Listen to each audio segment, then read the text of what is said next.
दोस्तों नमस्कार। केंद्र सरकार केंद्रीय कर्मचारी और पेंशन भोगियों को दे सकती है दो बड़ी सौगातें। दोनों बड़ी सौगातों के ऊपर चर्चा करेंगे। उससे पहले चैनल पर नए हैं तो सब्सक्राइब कर दीजिए और यह जानकारी आपके लिए बहुत ही महत्वपूर्ण होने वाली है, इसलिए लाइक जरूर कर दीजिएगा। वीडियो को अंत तक जरूर देखिएगा, सुनिएगा, समझिएगा कि आखिरकार ये दो बड़ी सौगातों की बात क्यों की जा रही है। दोस्तों, सितंबर के महीने में नेशनल काउंसिल की मीटिंग हुई थी जेसीएम स्कीम के अंतर्गत, जिसमें के कई बड़े मुद्दों को उठाया गया था। जिसमें 8वें वेतन आयोग के गठन को लेकर के चर्चा हुई थी। डीए और डीआर के एरियर जो कि 18 महीने का बकाया है उसके भुगतान को लेकर के चर्चा हुई थी। नोशनल इंक्रीमेंट के ऊपर जरूरी निर्देश निकालने की चर्चा हुई थी। और इन्हीं मुद्दों को दिसंबर के महीने में जो नेशनल काउंसिल की मीटिंग हुई उसमें भी इन मुद्दों को उठाया गया। सेक्रेटरी लेवल तक की मीटिंग होती है।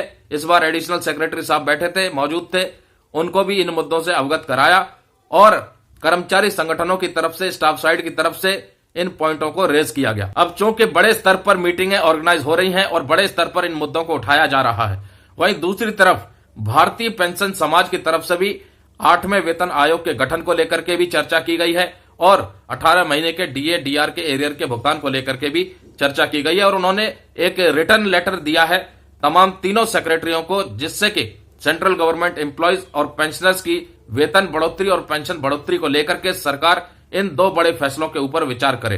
तो लोकसभा चुनाव से पहले पेंशनर्स समाज की तरफ से और कर्मचारी यूनियनों की तरफ से सरकार पर जिस प्रकार से दबाव बन रहा है 8वें वेतन आयोग के गठन को लेकर के और 18 महीने के डीए डीआर के एरियर के भुगतान को लेकर के और साथ ही नोशनल इंक्रीमेंट के पेंशनरी बेनिफिट के ऊपर जो भुगतान है उसको लेकर के अच्छी खबर देखने को जरूर मिलेगी। और केंद्र सरकार कुछ ना कुछ महत्वपूर्ण फैसले जल्द ही इसके ऊपर लेगी।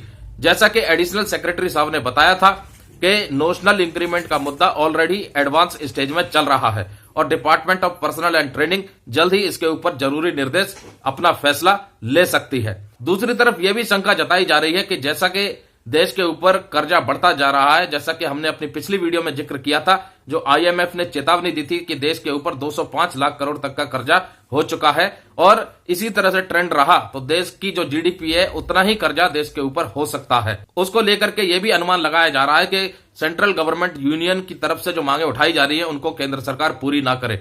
लेकिन लोकसभा चुनाव एक महत्वपूर्ण इवेंट है पूरे देश में और सत्ता पक्ष के लिए यह बहुत ही ज्यादा महत्वपूर्ण है, क्योंकि सेंट्रल इलेक्शन में सरकार हर कीमत पर चाहेगी कि वापस से उनकी सरकार बने।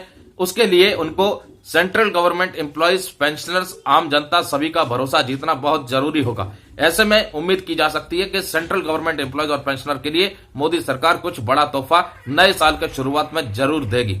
नमस्कार दोस्तों, जय हिंद, जय भारत।